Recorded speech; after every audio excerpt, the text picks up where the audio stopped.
Hello friends, এটা হলো আমার অ্যাকুরিয়ামের নিউ সেটআপ। এই যে বিভিন্ন রকম কালার্ড উইডো ফিশ রয়েছে, আর এই যে অ্যামাজন শোর্ট প্ল্যান্ট, আর মাটির বা আর্থেন পটের মধ্যে ডিফারেন্ট কালার্ড স্টোন রয়েছে, যেটা আমার ভীষণই ভালো লাগে। আর যে মাছগুলো, ওরাও একটা বেশ সুন্দর ন্যাচারাল এনভায়রনমেন্ট পায়।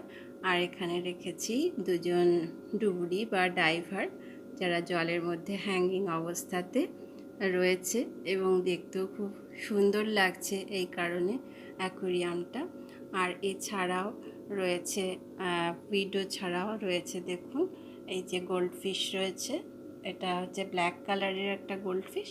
আর এদিকে দেখুন আরেকটা গোল্ডফিশ রয়েছে, কি সুন্দর রুপোলি বা হোয়াইটিশ, আর যার সঙ্গে সঙ্গে রেড কালারের ওপরে আঁশ রয়েছে। অ্যাঞ্জেল ফিশ দেখতে ভীষণ ভালো লাগে। আর উইডোগুলোর তো কথাই নেই, বিভিন্ন রকম কালারের রয়েছে। তো কেমন লাগলো এই সেটআপটা আপনাদের, অবশ্যই কমেন্ট করে জানাবেন কিন্তু। Bye bye.